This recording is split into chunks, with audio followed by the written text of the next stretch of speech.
guys, welcome back to our football video. இந்த வீடியோல பத்தி பேச போறோம்னு பாத்தீங்கன்னா Chennai FC are interested to sign Bino George as assistant கோச்சா யாருப்பா இவரு அப்படின்னு தான் பார்க்க போறோம். அதுக்கப்புறம் பாத்தீங்கன்னா எஃப்எஸ்டிஎல் பாத்தீங்கன்னா நியூ ஐஎஸ்எல் ப்ரொபோசலை வச்சிருந்தாங்க.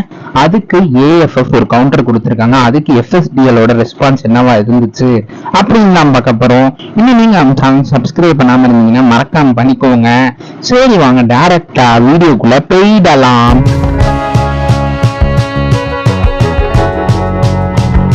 ஃபர்ஸ்ட் பாத்தீங்கன்னா நம்ம Chennai FC are interested to sign Bino ஜார்ஜா ஆஸ் அசிஸ்டன்ட் கோச்சா அப்படின்னு தான் பார்க்க போறோம். யாருப்பா இந்த பீனோ ஜார்ஜ் அப்படின்னு பார்த்தோம்னா இவரு பாத்தீங்கன்னா கேரளாவை சேர்ந்தவருங்க. இவரு கரண்டா ஈஸ்ட் பெங்கால் எஃப்சிக்கு அசிஸ்டன்ட் கோச்சா இருக்காரு. இவரோட கான்ட்ராக்ட் எப்பப்பா முடியுது ஈஸ்ட் பெங்காலோட கேட்டீங்கன்னா May 31, 2026 தான் முடியுது. ஸோ இவரை தான் நம்ம சென்னை எஃப்சி சைன் பண்ண போறாங்களா அப்படின்னு கேட்டீங்கன்னா நம்மளோட ஃபுட்பால் எக்ஸ்பிரஸ் இந்தியா அவங்க என்ன ரிப்போர்ட் பண்ணிருக்காங்கன்னா இது மாதிரி சென்னை எஃப்சி பாத்தீங்கன்னா இன்ட்ரெஸ்டடா இருக்காங்க. அதே போல பீனோ ஜார்ஜோட டாக்ஸ்ல இருக்காங்க அசிஸ்டன்ட் கோச்சா சைன் பண்ண அப்படின்னு சொல்லியிருக்காங்க. ஸோ இந்த நியூஸ் எந்த அளவுக்கு உண்மைன்னு தெரியல, நம்ம வெயிட் பண்ணி தான் பார்க்கணும். சென்னை எஃப்சி பீனோ ஜார்ஜா சைன் பண்றாங்களா இல்லையான்னு.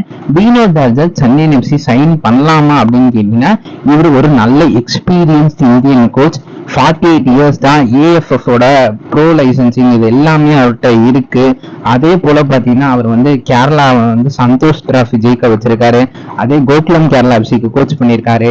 ஈஸ்ட் பெங்கால் எஃப்சிக்கு 2022ல இருந்து இப்போ வரைக்கும் அசிஸ்டன்ட் கோச்சா இருக்காரு. அங்கேயுமே ஈஸ்ட் பெங்கால் எஃப்சி தூரன் கப்ல ஒரு நல்ல பெர்ஃபார்மன்ஸை கொடுத்திருந்தாங்க. அதே போல ஐஎஸ்எல்லையும் சில சீசன்ஸ் நல்லா பண்ணியிருந்தாங்க. ஸோ அதுக்கெல்லாம் நம்மளோட பீனோ ஜார்ஜ் ஒரு காரணம்னு சொல்லலாம். அதே போல ஈஸ்ட் பெங்கால் எஃப்சில நல்ல நல்ல இந்தியன் பிளேயர்ஸ் இவரு வந்ததுக்கு அப்புறம் சைன் பண்ணாங்க. ஸோ அதனால எனக்கு தெரிஞ்ச வரைக்கும் பீனோ ஜார்ஜ் அஸ் கோச்சா நல்ல கோச்சான்னு கேட்டீங்கன்னா நல்ல கோச். இவரு தான் கேரளாலே ஃபர்ஸ்ட் பாத்தீங்கன்னா ஏஎஃப்சியோட ப்ரோ லைசன்ஸும் வாங்கியிருக்காரு. ஸோ அதனால பீனோ ஜார்ஜ் ஒரு நல்ல கோச். சென்னை எஃப்சி தாராளமா இந்தியன் கோச்சா கொண்டு வரலாம். அதை நம்ம சென்னை எஃப்சி பண்ணுவாங்களா அப்படின்னு பார்க்கணும். ஏன்னா இவரு பாத்தீங்கன்னா இப்ப கான்ட்ராக்டை டெர்மினேட் பண்ணணும். இல்லைன்னா பாத்தீங்கன்னா சென்னை எஃப்சி டிரான்ஸ்பர் ஃபீ ஈஸ்ட் பெங்கால் எஃப்சி இதை கொடுத்து தான் வாங்க முடியும். ஸோ அதை சென்னை எஃப்சி என்ன பண்ண போறாங்க அப்படின்னு வெயிட் பண்ணி தான் பார்க்கணும். இன்னும் மார்க்கஸ் மாதிரியான ட்ரஸ்டபிள் சோர்சஸ்லாம் இதை பத்தி இன்னும் ரிப்போர்ட் பண்ணல. அப்படி ரிப்போர்ட் பண்ணாங்கன்னா நான் அதுவும் உங்களுக்கு அப்டேட் பண்றேன். நீங்க கமெண்ட் பண்ணுங்க, சென்னை எஃப்சி பீனோ ஜார்ஜா அசிஸ்டன்ட் கோச்சா சைன் பண்ணலாமா அப்படின்னு நீங்க மறக்காம கீழே கமெண்ட் பண்ணுங்க. அடுத்தது பாத்தீங்கன்னா எஃப்எஸ்டிஎலோட நியூ ஐஎஸ்எல் ப்ரொபோசல் ஏஎஃப்எஃப் அதுக்கான கவுண்டர் என்ன கொடுத்துருக்காங்க அப்படின்னு பார்ப்போமே. ஏஎஃப்எஃப் என்ன சொல்லிட்டாங்கன்னா இது மாதிரி எங்களுக்கு ப்ராஃபிட் ஷேரிங் வேணாம், இது மாதிரி எங்களுக்கு ஆனுவல் ரெவன்யூ வேணும், எங்களுக்கு ரெவன்யூ கேரண்டி இல்லாம நீங்க ப்ரொபோசல் கொடுக்காதீங்க அப்படின்னு ஏஎஃப்எஃப் அவங்களோட கவுண்டரை கொடுத்துட்டாங்க.